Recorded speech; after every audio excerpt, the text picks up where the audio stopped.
आइए छोटी प्रार्थना करेंगे और मैं किरण आंटी से गुजारिश करूंगा कि छोटी सी प्रार्थना करें, उसके बाद हम मीटिंग को शुरू करेंगे।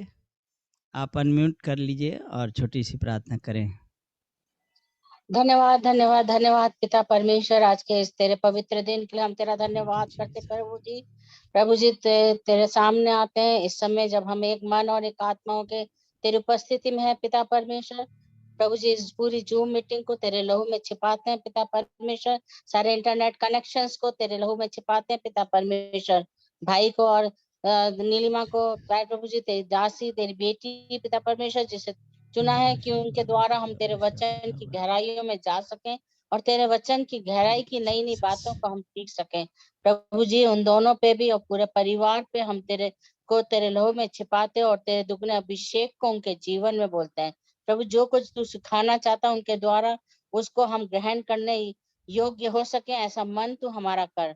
सारी बातों में तुझे महिमा मिले। जितने लोग आ रहे हैं उन सबको भी तू छू, उनके हृदयों को तू तू खोल पिता परमेश्वर, और हर एक जन तेरे इस वचन के द्वारा आशीष को पा सके।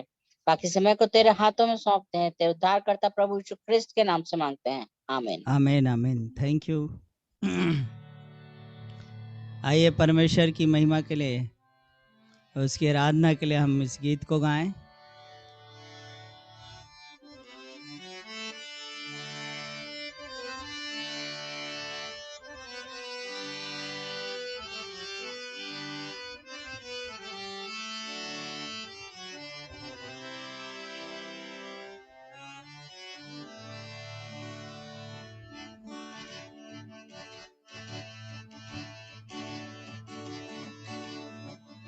तेरी हुजूरी के बादल जोर से बरसे,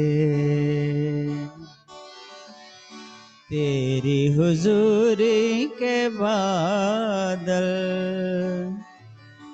जोर से बरसे, तेरे लहू से खुदावन, तेरे लहू से खुदावन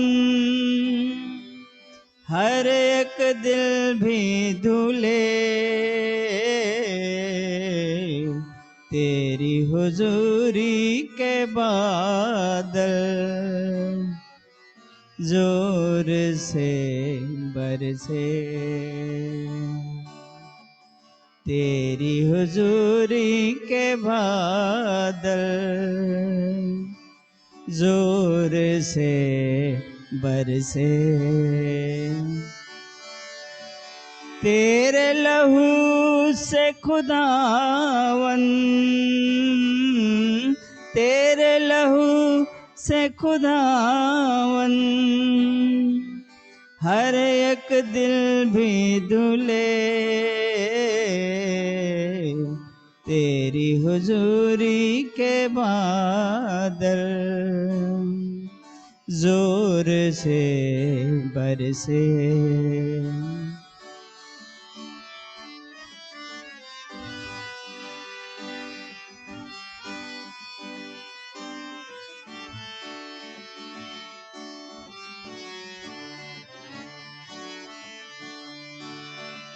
यीशु तू प्यार का दरिया है और सच्चाई का रास्ता है, ओ यीशु तू प्यार का दरिया है और सच्चाई का रास्ता है, अब दी जीवन हर एक को तुझसे मुफ्त मिले, तेरी हुजूरी के बादल जोर से बरसे, तेरी हुजूरी के बादल जोर से बरसे,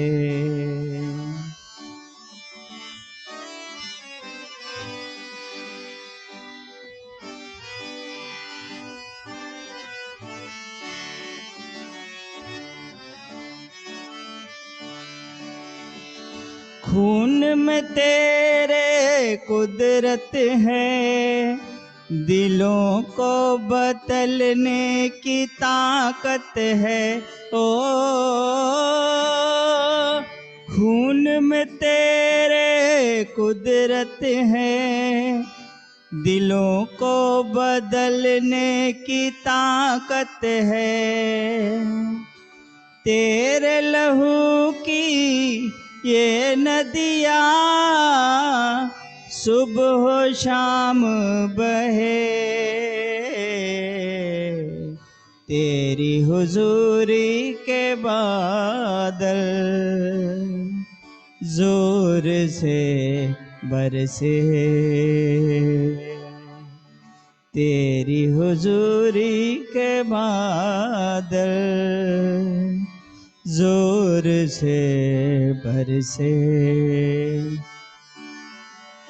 तेरे लहू से खुदावन, तेरे लहू से खुदावन हर एक दिल भी धुले, तेरी हुजूरी के बादल जोर से बरसे, जोर से बरसे, जोर से बरसे। Yes, Lord Jesus, Hallelujah, Rabba Shingaba Hataba। तेरी हुजूरी के बादल यहाँ पर बरसते हैं खुदावन, जहाँ 2 या 3 तेरे नाम से इकट्ठा होते हैं, उनके बीच में तू मौजूद है प्रभु।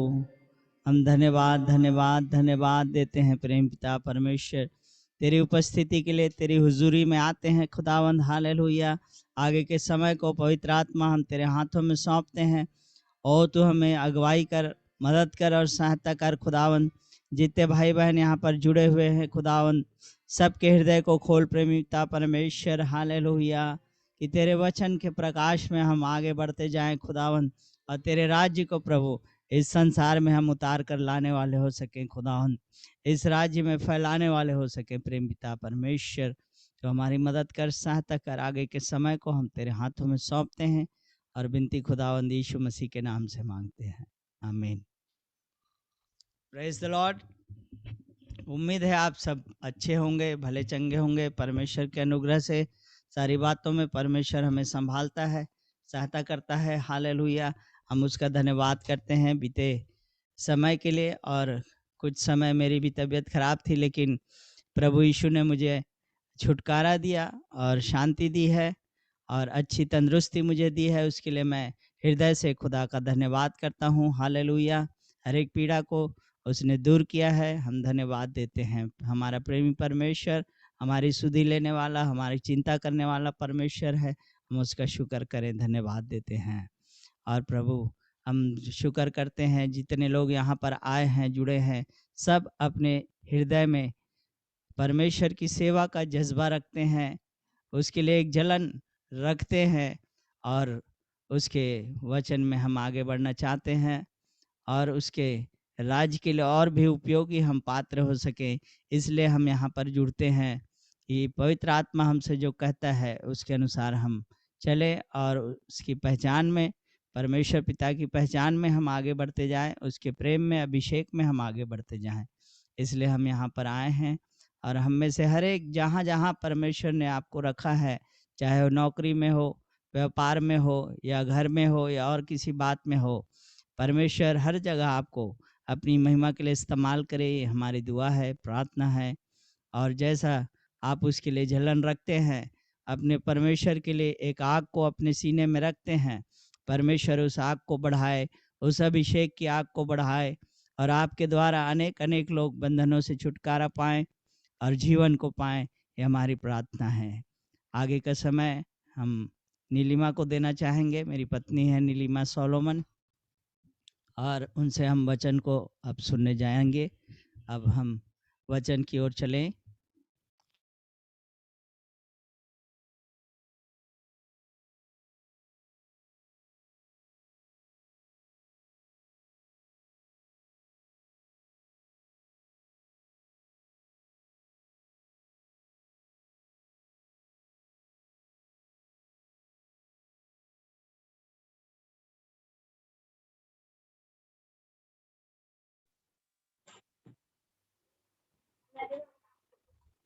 हालेलुया। मेरी आवाज क्लियर है? Praise the Lord. जी क्लियर है। Thank you. Praise the Lord. मैं यीशु मसीह के सामर्थी नाम से आप सबको ग्रीट करती हूँ और आपको वेलकम करती हूँ इस समय के अंदर। और बीते समय के अंदर हमने एक सीरीज के अंदर, एक श्रृंखला में हमने 4 हॉर्न्स ऑफ द ऑल्टर, वेदी के 4 सिंग, वास्तव में हम प्रेयर के विषय में सीख रहे थे और प्रार्थना के विषय में सीखते सीखते हमने याजकी सेवा, प्रार्थना की याजकी सेवा के विषय में सीखा, याजकों के विषय में, फिर उनकी सेवा किस तरह से वेदी से जुड़ी है, वेदी पर 4 सिंग के विषय में सीखा, जिसमें पहला, जिन सिंगों को थाम कर हम प्रार्थना करते हैं और जयवंत प्रेयर लाइफ हमारी होती है। और उसमें हमने बताया था आपको इंटीग्रिटी, पहला सिंग जो परमेश्वर के वचन की अखंडता, दूसरा परमेश्वर के वचन की सामर्थ, एबिलिटी, फिर हमने आपको बताया परमेश्वर के लिए अपने आप को पवित्र या कॉन्सिक्रेट करना, एंड देन अपनी हमारी खुद की पहचान, यीशु मसीह ने हमें क्या बना दिया, कहां से निकाला और पुत्र का स्टेटस दिया। इन विषयों पर मैं सोच रही थी कि जब हम किसी एक टीचिंग सीरीज के अंदर होकर चलते हैं तो कई बार जब हम सोचते हैं कि जब मैं प्रेयर करूं तो मैं इतनी बातें कैसे याद रखूं कि मैंने 4 हॉर्न्स के विषय में पढ़ा है तो मुझे कैसे याद रखना है। मैं आपको बताना चाहती हूँ, ये याद रखना एक इनिशियल शुरुआत का दौर होता है, लेकिन धीरे धीरे ये बातें हमारी आत्मा, हमारे आत्मिक मनुष्यत्व का एक भाग बन जाते हैं। जैसे कि जब कोई नया ड्राइविंग सीखने के लिए जाते हैं तो उन्हें सिखाने के लिए वो बताते हैं कि ड्राइविंग की पहली स्टेप है ABC of driving, ABC, accelerator, brake, clutch. फिर सिखाते हैं स्टेप बाय स्टेप की, हालांकि मैं ड्राइविंग बिल्कुल भी नहीं जानती, पर जो थोड़ा मुझे सुनने देखने में आया मैं वो आपके साथ बता रही हूँ। फिर उन्हें सिखाया जाता है ड्राइविंग स्कूल में कि आप इस तरह से एक्सेलरेटर को ऑपरेट करते हैं, फिर ब्रेक को करते हैं। लेकिन आप याद रखिए, जब वो बिल्कुल first day, second day, third day जब कोई ड्राइविंग करता है वो बहुत सोच कर, बहुत ध्यान से एक एक बात को याद करने की कोशिश करता है कि स्टेप नंबर 1, स्टेप नंबर 2। लेकिन जैसे जैसे अभ्यास के द्वारा, प्रैक्टिस के द्वारा सिद्धता के अंदर चलते जाते हैं, फिर वो 1 2 3 4 ऐसे याद नहीं रखते, वो उनके स्वभाव में, उनके दिल दिमाग में, उनके पूरे मतलब समझ में वो बातें इतनी आराम से उनके जीवन का एक हिस्सा बन जाती हैं। जैसे मैं मेरे हस्बैंड को देखती हूँ कि वो ड्राइव करते समय बात भी कर सकते हैं, बहुत काम कर सकते हैं। क्यों? क्योंकि अब वो एकदम एक एक बात को याद करके, मेरी एक फ्रेंड है बहुत डियर, वो बहुत फास्ट ड्राइविंग करती है, वो कहती है मैं बहुत कुछ एक साथ कर सकती हूँ ड्राइविंग के। हालांकि मैं नहीं कह रही हूँ करना चाहिए, पर मैं बता रही हूँ कि सीखने का जब स्टेप नंबर 1 होता है तब हम 1 2 3 4 पॉइंट्स पे चलते हैं। लेकिन जब अभ्यास के द्वारा, जैसे इब्रानियों की पत्री में लिखा है कि तुम अपने आत्मिक ज्ञानेंद्रियों के अभ्यास से सिद्धता की ओर जाते हैं, तब क्या होता है कि हम ऐसे 1 पॉइंट 2 पॉइंट ऐसे याद नहीं रखते, वो हमारे आत्मिक जीवन, आत्मिक मनुष्यत्व का एक भाग, एक अभिन्न भाग बन चुका है। जैसे मैं अब प्रार्थना करती हूँ तो मैं जानती हूँ अपने हृदय, अपनी आत्मा, अपने सोच समझ, मुझे नींद में भी उठाकर पूछेंगे तो मैं यही बोलूंगी, मैं यीशु मसीह के परमेश्वर की संतान हूँ, यीशु मसीह की संगी वारिस हूँ। यीशु मसीह ने अपने लहू से खरीद कर मुझे स्वर्गीय स्थानों में बिठा दिया। मुझे नींद में भी पूछे, मेरे सबकॉन्शियस माइंड में, मेरे ड्रीम में भी मुझे अगर कोई सवाल आए तो मेरा जवाब जो है मेरी आत्मा, क्योंकि वो मेरे आत्मा का एक हिस्सा बन चुका है, अब वो मैं उसे याद करने की कोशिश नहीं करती। अगर मैं प्रार्थना करती हूं तो मैं इस बात को भली भांति अपने दिल, दिमाग, सोच, विचार, आत्मा में, मेरे जीवन का एक अभिन्न अंग है कि परमेश्वर अपने वचन का और वायदों का सच्चा परमेश्वर है। परमेश्वर का वचन अखंड है, परमेश्वर सामर्थी है। हालेलुया। मुझे परमेश्वर ने अलग किया, पवित्रता मेरे जीवन का भाग है, मेरे जीवन की शोभा है। इन बातों को हम सीखते इसलिए है ताकि वो बातें हमारे जीवन में क्या घट रहा है उसका एक स्पष्टीकरण हमें मिले, हम किस दिशा में जा रहे हैं, एक क्लैरिटी, एक तस्वीर की स्पष्टीकरण के लिए जब हम ऐसे सीखते हैं। लेकिन वास्तव में अभ्यास के द्वारा जब ये मेरे जीवन का एक इंटीग्रल पार्ट, मेरे आत्मिक मनुष्यत्व का एक अभिन्न अंग और हिस्सा बन चुका है, कि परमेश्वर अपने वचन और उस बात को जानते हुए ही इवन मैं आपको ये बताना चाहती हूँ कि जब हम प्रेयर के विषय में सीख रहे हैं, आज मैं आपके साथ डिस्कस करूंगी 4 डायमेंशंस ऑफ प्रेयर, प्रार्थना के 4 आयाम। प्रार्थना के 4 आयाम आप अगर नोट कर रहे हैं आप लिख सकते हैं, 4 डायमेंशंस ऑफ प्रेयर या प्रार्थना के 4 आयाम। उस पर आने से पहले मैं आपको बताना चाहती हूं कि प्रार्थना जो हमें सदियों से, वर्षों से, पीढ़ियों से और रीति रिवाज में और समझा गया, देखा गया, सिखाया गया कि हमेशा बोलना प्रार्थना है, मांगना प्रार्थना ऐसा नहीं है। परमेश्वर के वचन से यदि हम देखें कि हमें देखने को मिलता प्रार्थना हमारी आत्मा का परमेश्वर के साथ एक वार्तालाप या एक फेलोशिप है, एक संगति है। कई बार ये मेरा अपना अनुभव है, हो सकता है आपके साथ भी हो, कि कई बार काफी देर, 1 घंटा 40 मिनट, काफी टाइम मैं बिल्कुल साइलेंट होती हूँ, बिल्कुल एक शब्द भी मैं नहीं बोल रही होती हूँ, परमेश्वर की उपस्थिति में बिल्कुल शांत बैठती हूँ। लेकिन मुझे पता है कि कोई मुझे देखेगा तो वो नहीं समझ पाएगा कि मैं क्या कर रही हूं, लेकिन मुझे पता है कि मेरी आत्मा, परमेश्वर की आत्मा परमेश्वर की उपस्थिति के साथ क्या कर रहा है, वो वार्तालाप कम्युनिकेट कर रहा है, वो एक परमेश्वर के साथ इंटीमेसी के अंदर आ रहा है। मैंने हमेशा इस बात को आपके साथ शेयर किया कि हाउस ऑफ गॉड, परमेश्वर का भवन, जिसको याकूब ने कहा उत्पत्ति की पुस्तक में कि यह स्थान कैसा भयंकर है, ये कुछ और नहीं, ये तो परमेश्वर का घर, परमेश्वर का भवन है। क्या है परमेश्वर का भवन? ईंट पत्थरों से खड़े किए गए दीवारें नहीं, वो स्थान जहां पर परमेश्वर की भवन, वो स्थान है जहां पर एक सीढ़ी लगी हुई है और वो सीढ़ी, उसका सिरा स्वयं परमेश्वर है। स्वर्गदूत उस पर उतरते और चढ़ते हैं और परमेश्वर की आवाज जिस स्थान पर, वो आपकी प्रार्थना का कमरा हो सकता है, वो आपका अकेले का स्थान, आपका सीक्रेट प्लेस हो सकता है, वो आपकी प्रेयर टीम हो सकती है, वो आपका झुंड हो सकता है, वो स्थान जहां एक सीढ़ी है, उस सीढ़ी का हमेशा जो प्रतिरूप है, प्रतिनिधित्व है, वो ऊंचाई के लिए और ऊंचा, आत्मिक लेवल, स्पिरिचुअली, आत्मिक रीति से और गहरा और ऊंचा।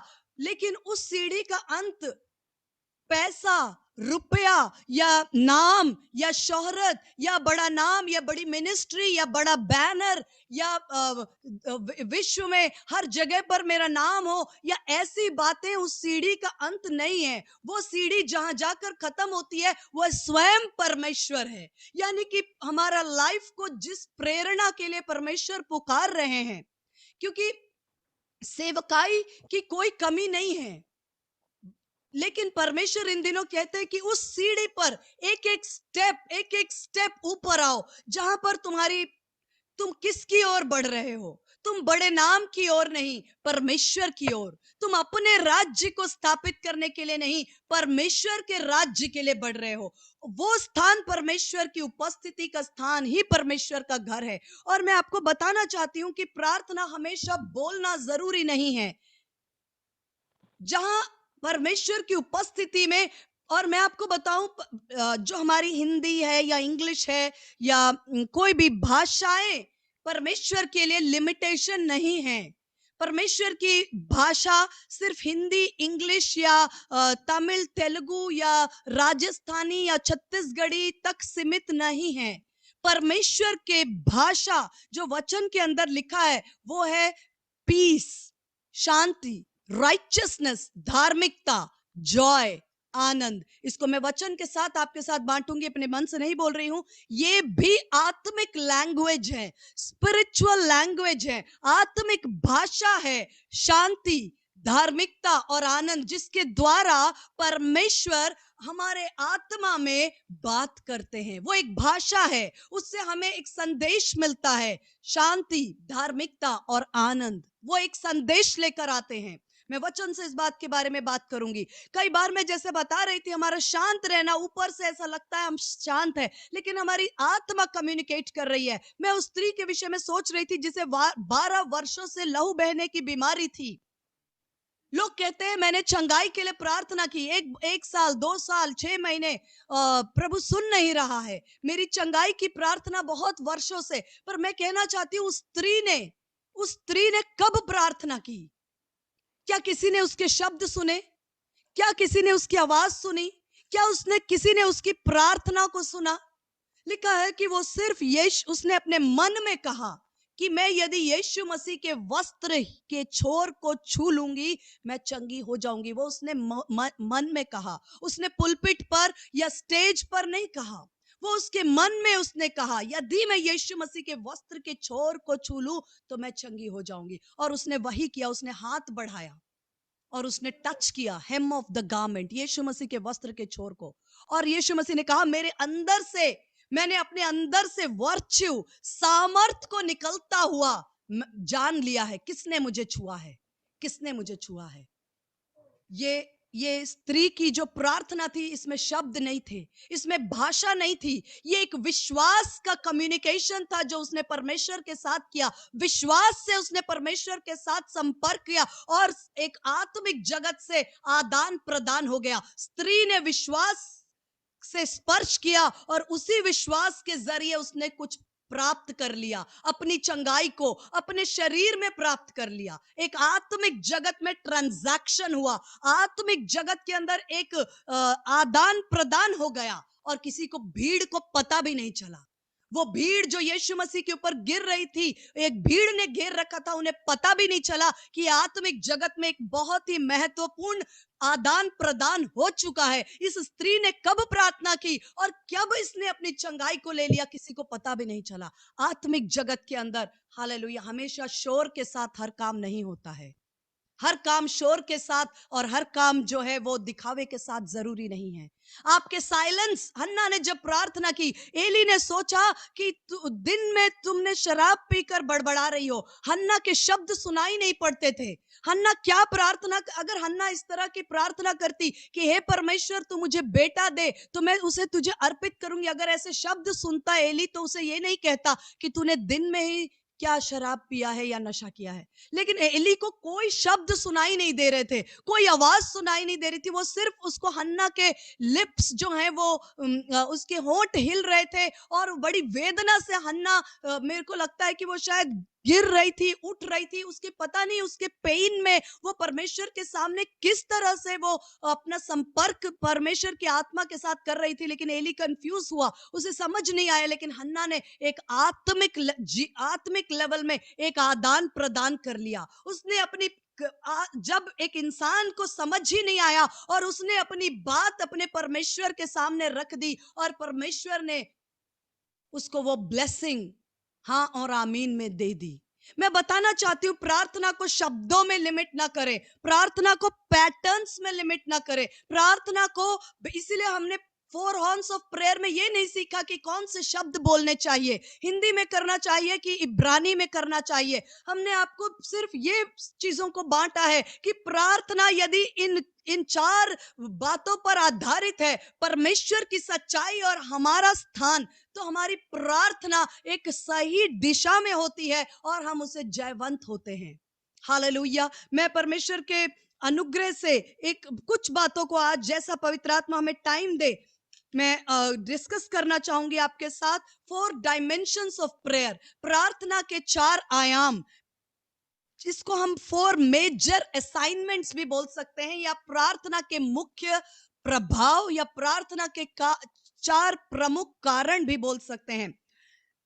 सबसे पहली बात, 90% लोग, चाहे वो विश्वासी हो या गैर विश्वासी, वो मांगने को प्रार्थना समझते हैं, लेकिन मांगना प्राइमरी या मुख्य उद्देश्य नहीं है, वो एकमात्र उद्देश्य नहीं है।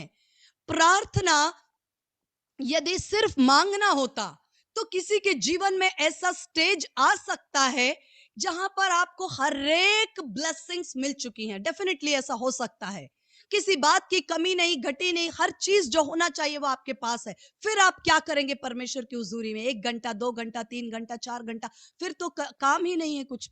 अगर मांगना प्रार्थना है तो ऐसा व्यक्ति जो हर तरह से ब्लेस्ड है और कुछ भी उसको आवश्यकता नहीं है, वो फिर क्या मांगे?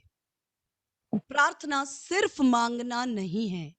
पहला जो असाइनमेंट है, यदि आप लिख रहे हैं, सबसे पहला परमेश्वर की हुजूरी में प्रार्थना करने का जो सिस्टम है वो हमारे रूपांतरण, ट्रांसफॉर्मेशन के लिए है।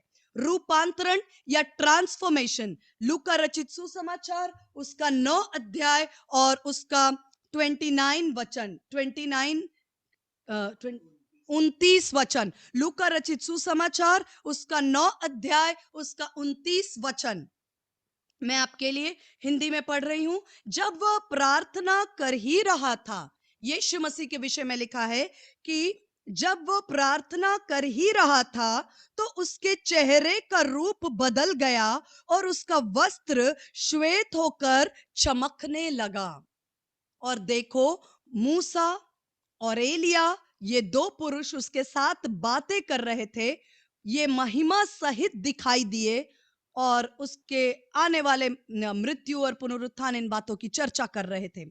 तो जो मुख्य भाग है वो ये है कि जब वो प्रार्थना कर ही रहा था, यीशु मसीह के बारे में लिखा है, इंग्लिश में लिखा है, and as he was praying, as he was praying means प्रार्थना कर ही रहा था, कंटिन्यूअस टेंस में। जब प्रार्थना के दौरान जिस ड्यूरेशन में प्रेयर हो रही थी, उस वक्त क्या हुआ, यीशु मसीह के चेहरे का रूप बदल गया और उसके वस्त्र श्वेत होकर चमकने लगे। रूपांतरण हम नहीं जानते, आप में से कई लोगों ने इस बात का अनुभव तो किया, लेकिन इस बात को परमेश्वर की आत्मा हमें इस बात को स्पष्टीकरण करता है कि आप कई दिन, महीने, हफ्ते, वर्षों तक परमेश्वर की, जीवित परमेश्वर की उपस्थिति में आने के बाद क्या आपने नोट किया कि आपके अंदर बहुत से परिवर्तन आ गए।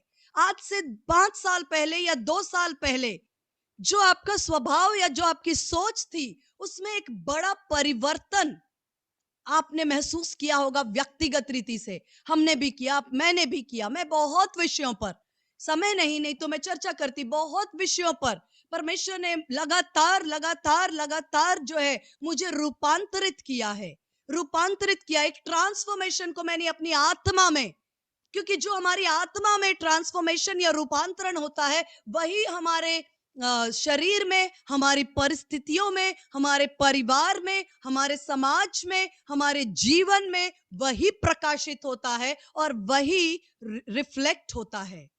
परिवर्तन की शुरुआत हमेशा आत्मा में होती है। इसलिए हमें कई बार समझ नहीं आता, हमें लगता है हम प्रार्थना कर रहे हैं, कुछ भी नहीं हो रहा, लेकिन ये झूठ है, शत्रु का झूठ है। यदि आप सचमुच परमेश्वर की उपस्थिति में बैठकर, परमेश्वर की हुजूरी में बैठते हैं और पवित्र आत्मा की सहायता से प्रार्थना करते हैं, आप नहीं जानते, आप अंदर से परिवर्तन लगातार, लिखा है कि जो जो हम उसे देखते जाते हैं, हम उसके स्वरूप में ढलते जाते हैं। यानी कि जितना हम यीशु के स्वरूप, यीशु के करीब आते, जितना यीशु मसीह को देखते हैं, जितना उसकी उपस्थिति, जितना उसके रूप को निहारते हैं, हम उसके स्वभाव में, उसके अंश उसके समान बदलते चले जा रहे हैं। हालेलुया। सबसे पहला जो मुख्य आयाम है रूपांतरण या ट्रांसफॉर्मेशन। ट्रांसफॉर्मेशन, क्योंकि हर व्यक्ति जो प्रार्थना है वो हमें एक ऐसा सिस्टम है, प्रार्थना जो हमें हमारे खुद के हायर वर्जन्स यानी कि इंप्रूव्ड वर्जन्स में इवॉल्व करता है। आप खुद इस बात को जानते हैं, आपका वर्ड का स्टडी, आपका वचन का पढ़ना, आपका प्रार्थना का जीवन, आपका चाल चलन, आपका स्वभाव, हर बात में आप एक लगातार रूपांतरण और बेहतर यीशु के प्रेम को, यीशु की समझ को, यीशु के मन को आप अपने अंदर लेने का प्लेटफॉर्म है प्रार्थना। Hallelujah, hallelujah. जैसे जब मैं कहती हूं कि हम अपने ही बेहतर वर्जन में बनते हैं, जैसे इसका उदाहरण हम देख सकते हैं, जैसे कोई भी एक फोन है, मोबाइल फोन ले लीजिए, जैसे आईफोन है एप्पल का या सैमसंग, कोई भी फोन है, आज से 10 साल पहले जैसा वो फोन था, आज वो फोन वैसा नहीं है। वो लगातार फोन कंपनीज ने, टेलीफोन कंपनीज ने और अपने अपने फोन को लगातार उन्होंने क्या किया, इवॉल्व किया है, इंप्रूव किया है, बेहतर किया है, उनके फीचर फीचर्स को उन्होंने ऐड किया है। जो काम आज से 5 साल पहले हम फोन पर नहीं कर पाते, आज हम वो काम कर सकते हैं। मेरी बहन एक बार बता रही थी कि आने वाला समय, वो सॉफ्टवेयर से जुड़ी हुई है, वो एक दिन बता रही थी कि आने वाला समय ऐसा होगा कि जैसे हम जूम मीटिंग कर रहे हैं और अलग अलग स्थानों पर हैं, तो हम एक दूसरे के साथ संपर्क में हैं, लेकिन एक ऐसा समय आएगा जब हमें एकदम वास्तव में हम एक ही कमरे में हैं। ऐसा एहसास भी टेक्नोलॉजी हमें दे सकता है। ऐसे टेक्नोलॉजी की तरफ हम बढ़ रहे हैं, कहीं नहीं रुकी, चीजें हमेशा इंप्रूव हुई हैं। सिर्फ हम हैं जो सोचते हैं कि मैंने 10 साल, 5 साल, 20 साल पहले उद्धार पाया, वही उद्धार पाने की दशा में हम बने हैं, या हम उसी बात पर आनंदित है कि मैंने 20 साल पहले उद्धार पाया। परमेश्वर की आत्मा, लिखा है, वो बीज है, अविनाशी बीज है, जिससे मैंने और आपने आत्मा में जन्म पाया। अब वो बीज धीरे धीरे एक पौधे से एक वृक्ष का रूप, एक पावरफुल, एक सामर्थी स्वरूप धारण कर रहा है। और ये सच है। और प्रार्थना वो प्लेटफॉर्म है जहां आत्मिक जगत के साथ परमेश्वर की उपस्थिति में, परमेश्वर की हुजूरी में हम उसको देखते देखते देखते देखते उसके स्वरूप में ढलते चले जा रहे हैं। Hallelujah, hallelujah. प्रार्थना, जैसे मैंने कहा कि लगातार हम अपने बेहतर रूप में बनते जा रहे हैं। हालेलुया। और बेहतर होगा कि प्रार्थना आत्मा में की जाए। आत्मा में यानी कि आत्मा से भरकर, और यदि हम पवित्र आत्मा पाए हैं तो हमें अन्य भाषा में।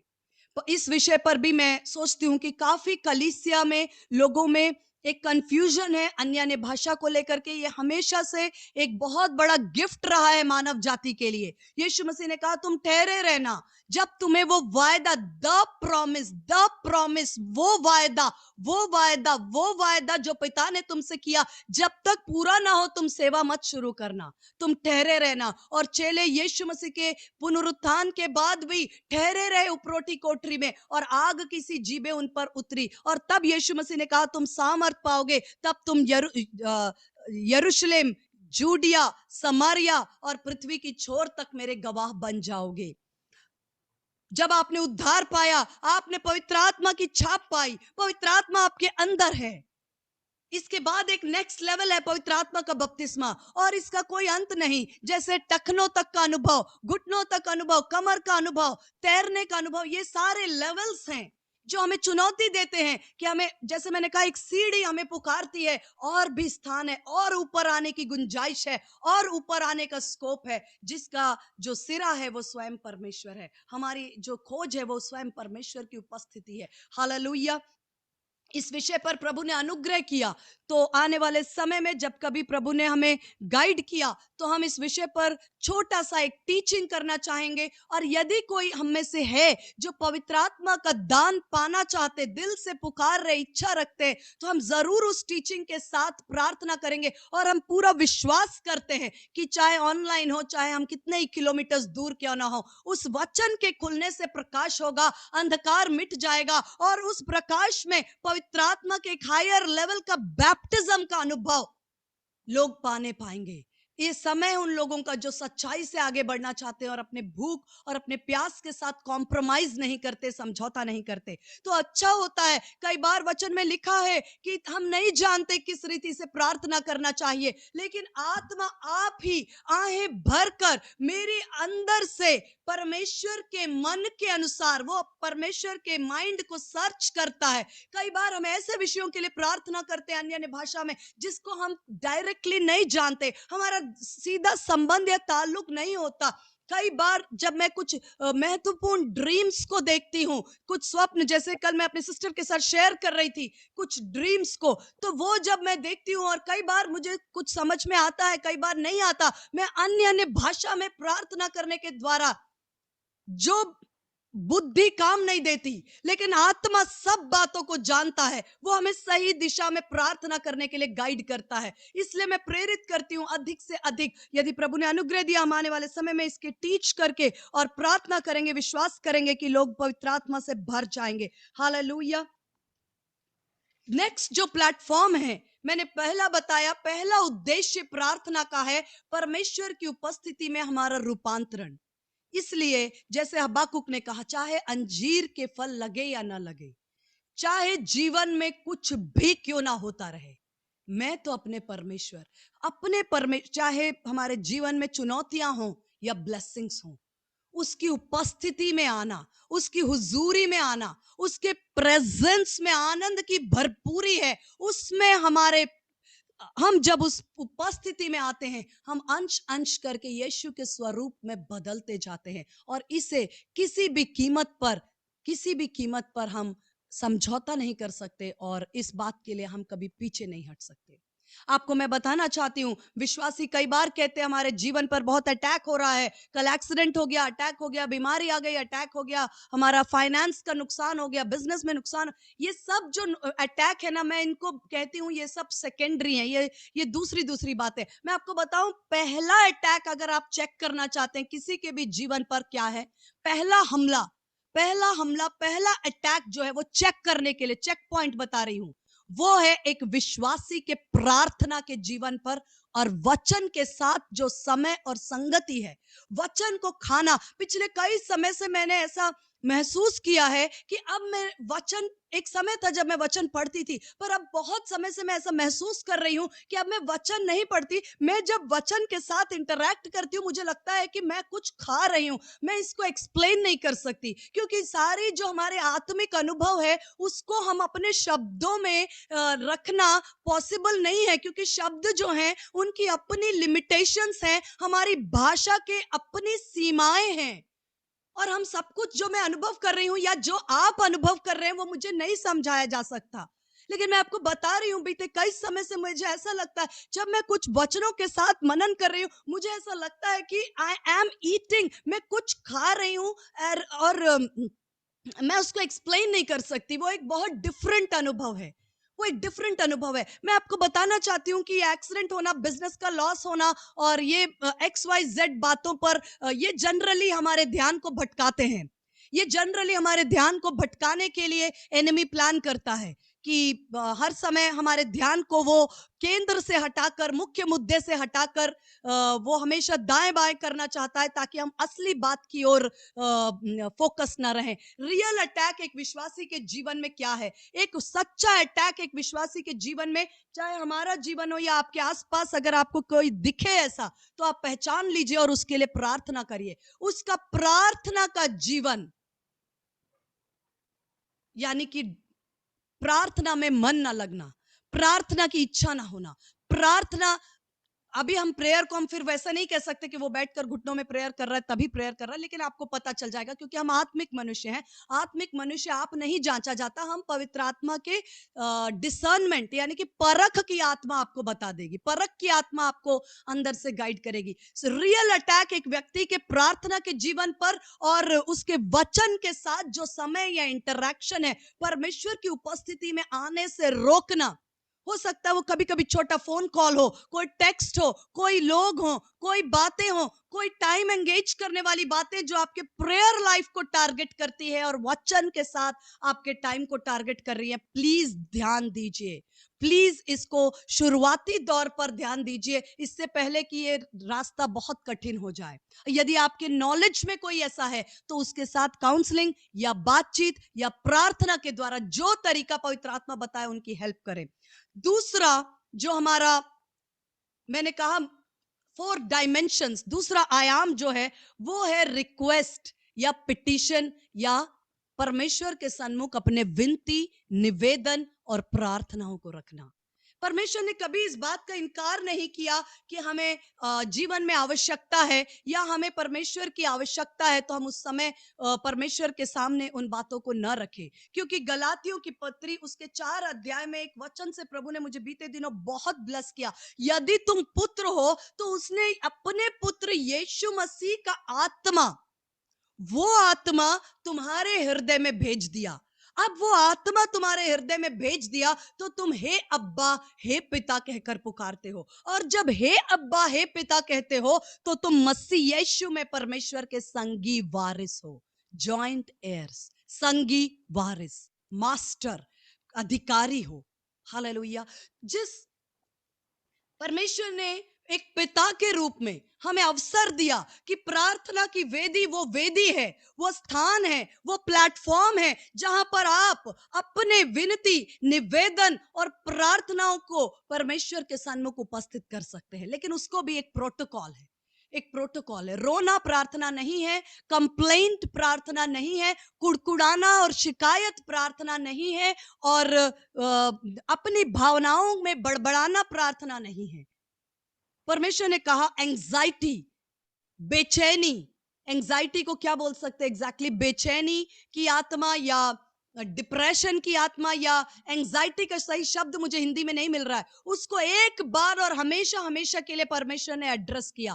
फिलिपियों 4:6 में, फिलिपियों 4:6 में, किसी भी बात की चिंता मत करो। किसी भी बात की मतलब किसी भी बात की।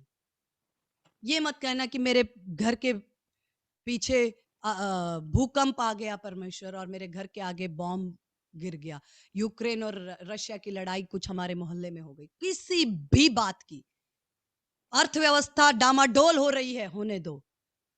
ये वक्त आ चुका है। कल भी मैं मेरी सिस्टर के साथ बात कर रही थी, मैं कह रही थी कि विश्वासी जन, धर्मी जन विश्वास से जीवित रहेगा। ये समय आ चुका है। अब एक ही एजेंडा, एक ही एंथम पे हम जीवित रह सकते हैं। धर्मी जन विश्वास से जीवित रहेगा, अपने बैंक अकाउंट से नहीं। ओ महंगाई, सरकार ने क्या रेट्स बढ़ा दिए, कम कर दिए, पेट्रोल का दाम महंगा हो गया, और टैक्स, इनकम टैक्स का स्लैब बढ़ा या कम किया, सैलरीज क्या हो रही है, अनएम्प्लॉयमेंट, ये दशा अगर हम इन बातों पर मनन करेंगे हम नहीं जी पाएंगे। धर्मी जन विश्वास से जीवित रहेगा। हालेलुया। ये समय आ चुका, वरन परमेश्वर ने पैंडेमिक में, ये 2 साल में हमें ट्रेन कर रहा है, वो कि ट्रेन कर रहा है। सब कुछ ऐसे ऐसे शेक होगा, सब कुछ शेक होगा, सब कुछ वेवर करेगा, सब कुछ जो है डामाडोल होगा। जिन बातों पर आप भरोसा करते थे, जिन बातों को आप सोचते थे कि ये मुझे कभी धोखा नहीं देंगी, हर बात ने अपने रूप को बदल लिया, हर बात ने अपने स्वरूप को बदल लिया। सिर्फ एक ही बात चट्टान के समान स्थिर है, वो है परमेश्वर और उसका प्रेम, और वही हमारे जीवन का आधार है। वो घर जो चट्टान पर बना है, आंधी तूफान लहरें उठेंगी तो सही, लेकिन उस घर को वो गिरा ना पाएंगे। वो घर जो चट्टान पर बना है। हालेलुया। एंजाइटी, बेचैनी को हमेशा हमेशा के लिए परमेश्वर की आत्मा ने एड्रेस किया।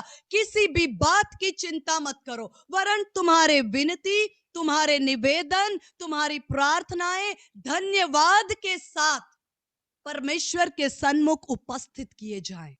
तब उसकी शांति जो समझ से परे है तुम्हारे हृदयों को भर देगी। मैं आपको बताना चाहती हूँ, कई बार हम प्रार्थना करते हैं और हम हमेशा कहते हैं प्रभु मैं प्रेयर कर रही हूँ, मतलब कई लोगों को मैंने देखा है कंप्लेंट, शिकायत नहीं, धन्यवाद के साथ। जो कुछ उसने आज तक किया उसको धन्यवाद दीजिए, जो कुछ उसने अब तक किया उसको धन्यवाद दीजिए। Excuse me.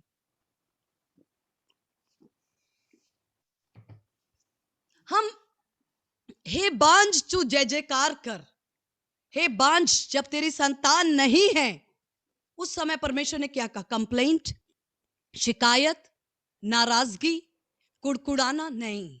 हे बांझ तू जय जयकार कर। यशाया 54 में लिखा है, तू जिसने पुत्र नहीं जना गला खोल कर स्तुति कर, प्रशंसा कर, क्योंकि जय के हथियार है स्तुति, आराधना, प्रशंसा और धन्यवाद। धन्यवाद के द्वारा हर एक विनती, हर एक निवेदन और प्रार्थनाएं परमेश्वर के सन्मुख उपस्थित किए जाएं, तब उसकी शांति तुम्हारे हृदयों को भर देगी। एक बहुत कॉमन सवाल होता है जब हम किसी विषय पर प्रार्थना करते हैं, कब तक प्रार्थना करें? जब तक आप उसको प्रगट रूप में न देख लें तब तक नहीं। मैं आपको बताती हूँ, जैसे मैंने आपको बताया कि परमेश्वर के राज्य में जो भाषा है, जो भाषा आत्मिक जगत की है, वो हिंदी, इंग्लिश, उर्दू या हमारी जो भाषाएं उसमें सीमित नहीं है। आत्मिक जगत में और भी कई भाषाएं हैं, जैसे ड्रीम्स, स्वप्न और दर्शन भी एक भाषा है, और धार्मिकता, शांति और आनंद, ये एक 3 मुख्य भाषा, लैंग्वेज है आत्मिक जगत की और परमेश्वर की उपस्थिति और राज्य की। मेरे साथ खोलिए रोमियो की पत्री, उसका 14 अध्याय और उसका 17 वचन। रोमियो 14 का 17, रोमियो की पत्री उसका 14 अध्याय और उसका 17 वचन। इसमें वचन में लिखा है, मुझे याद है इसलिए मैं बोल रही हूं। वचन में लिखा है कि परमेश्वर का राज्य खाना और पीना नहीं है। रोमियो क्योंकि परमेश्वर का राज्य खाना पीना नहीं, परंतु धर्म और मेल मिलाप और वह आनंद है जो पवित्र आत्मा से होता है। परमेश्वर का राज्य क्या है? जब आप इन तीन बातों को अपने प्रार्थना की कोठरी में, अपने सीक्रेट प्लेस में, परमेश्वर की उपस्थिति में, अपने झुंड में, अपने परिवार में, अपनी कलीसिया में, अपने ग्रुप में, अगर आप इन तीन बातों को होता हुआ देखो तो आप समझ लो कि परमेश्वर ने आपकी विनती और निवेदन और प्रार्थनाओं को सुन लिया है। क्या है वो तीन भाषा, तीन चिन्ह? पहला, इसमें लिखा धर्म, जबकि इंग्लिश में लिखा राइचियसनेस, धार्मिकता। मेल मिलाप, जिसको शांति, पीस। और तीसरा आनंद, जॉय, हैप्पीनेस नहीं, खुशी नहीं, आनंद। आनंद पवित्र आत्मा का फल है।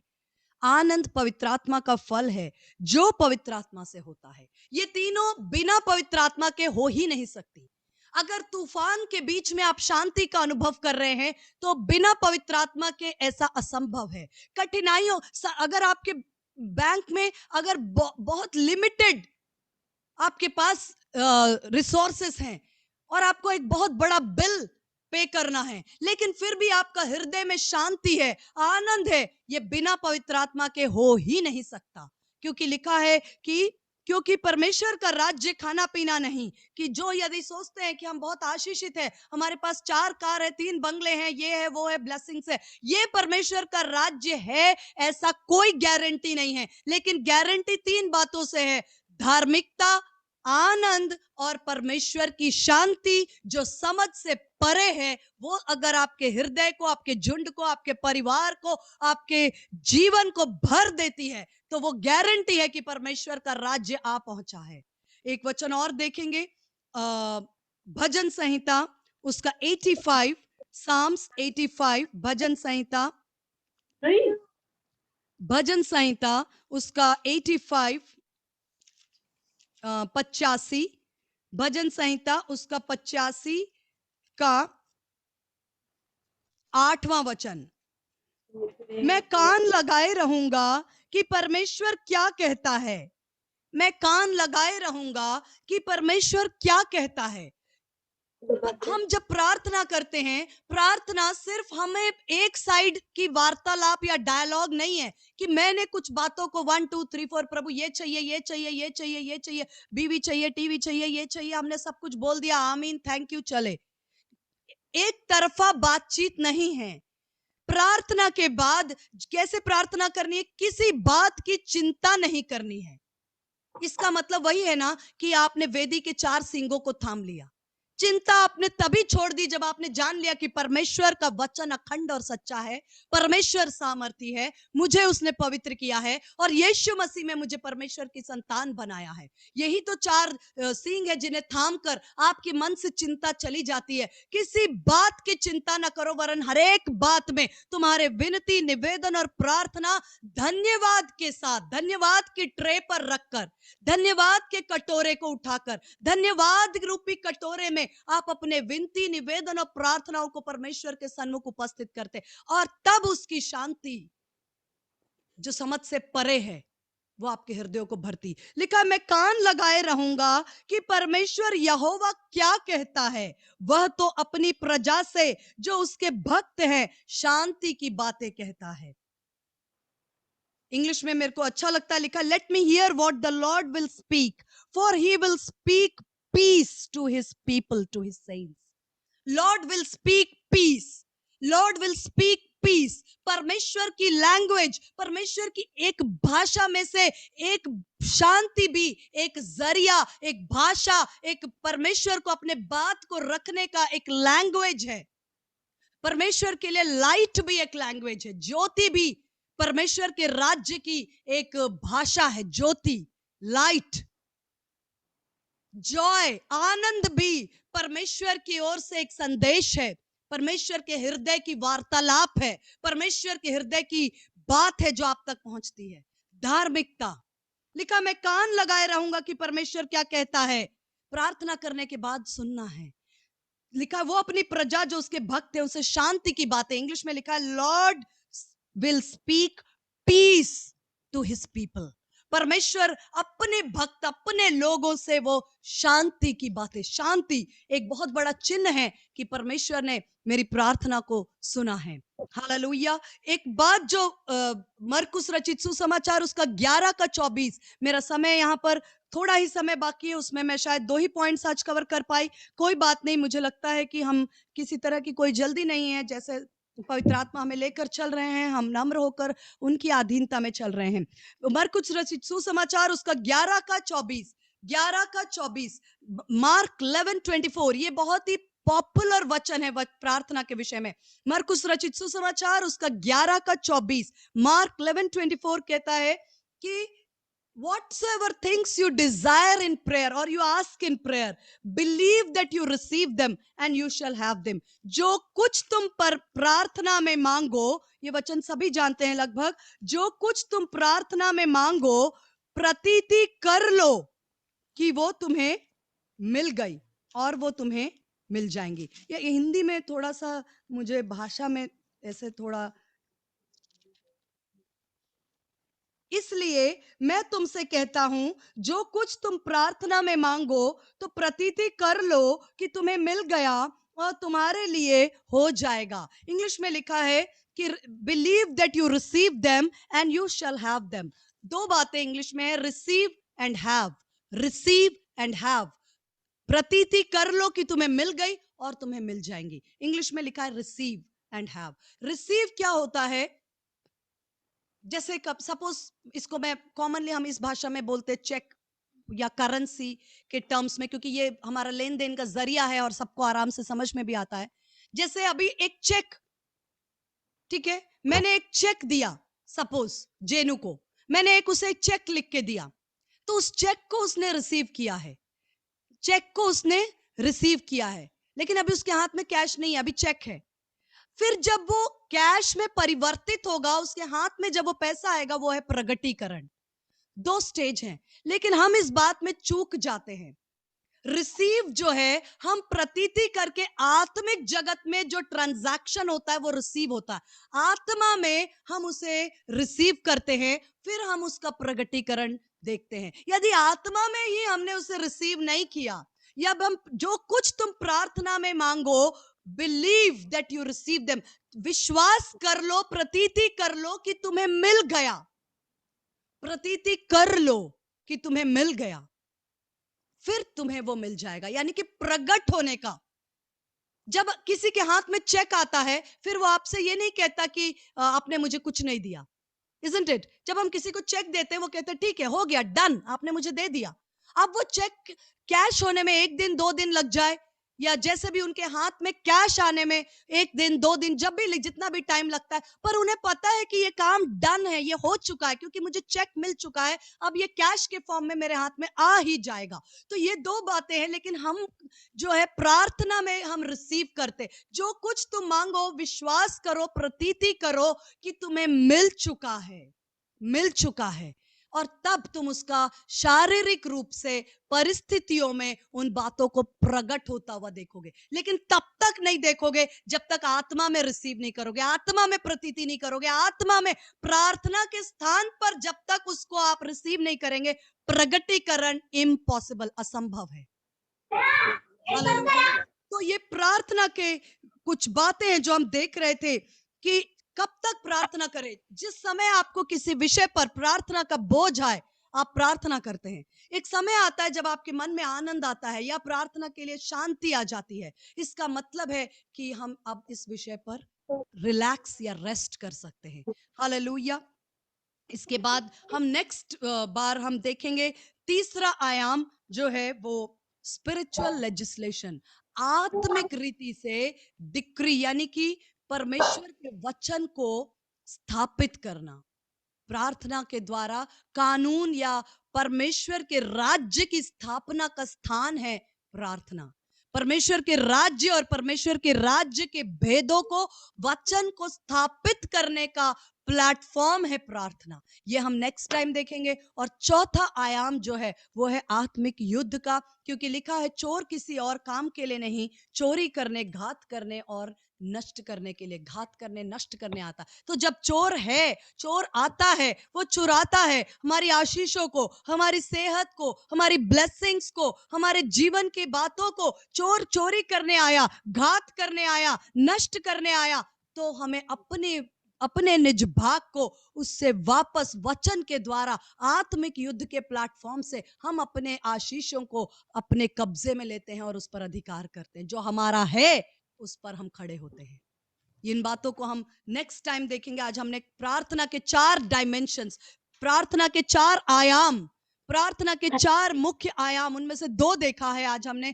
पहला, प्रार्थना का सबसे मुख्य कारण जो है वो रूपांतरण या ट्रांसफॉर्मेशन, या हमारा स्वरूप लगातार परमेश्वर की उपस्थिति में यीशु के स्वरूप में अंश अंश करके ढलना। दूसरा, अपनी विनती, निवेदन और प्रार्थनाओं को रखने का प्लेटफॉर्म है।